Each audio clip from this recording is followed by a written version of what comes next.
Redstone's a huge component of our community and really an important part of our history. So even when you look to see how our economy has diversified over the years, a lot of that stemmed from the work that initially happened on Redstone. For example, Cummings Research Park is the second largest research park in the country, the fourth largest in the world. Home to local and international high-tech companies in aerospace, defense, biotech, and advanced manufacturing. All of that really comes from a core set of principles in a community that loves to solve tough challenges. And that is, I think, at its core what makes Huntsville so unique. And when you really peel it back, that all started on the Arsenal with the work that has happened there and continue to grow over time. Lindsay Ferguson serves as the Huntsville-Madison Chamber's VP of Workforce. As a military spouse, she understands the needs and changes that come with transitioning families from active duty.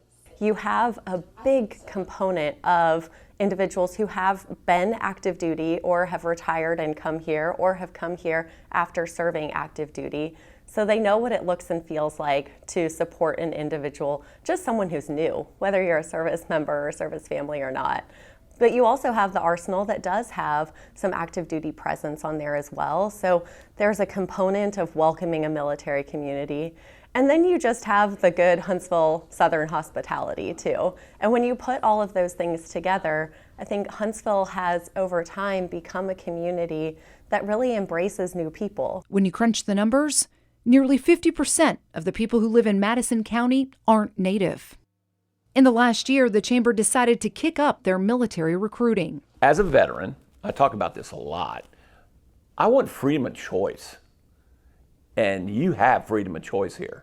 They enlisted the help of former Redstone Garrison commander and senior VP at Huntsville Utilities, John Olszewski, as an executive on loan. When this got offered up, it was total excitement for me because I pictured the opportunity to go to talk to America's finest again as young men and women. Olszewski travels to posts and bases across the country, helping to put Huntsville on the map. I'm trying to help the young man and woman because historically young men and women go back home.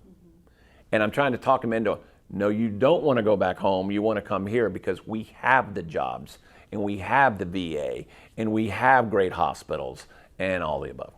You could say Olszewski's service as an ambassador for North Alabama is now in his blood. In 2005-08, we won base realignment and closure and had 4,700 jobs coming here. I was a part of that. And I was telling people why you wanted to move to Huntsville. We kind of were selling a ticket on the future that we didn't know.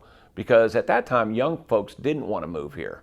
They didn't want to move here because there was nothing for them here. When I say young, I'm 20-year-olds, 30-year-olds. We had no downtown, we didn't have anything. Well, look at us now. He could have moved anywhere in the world after he retired from the Army in 2008, but his family chose to stay here. And now his mission of bringing people in has come full circle, working hand in hand with businesses and community leaders. Many of us came here from somewhere else.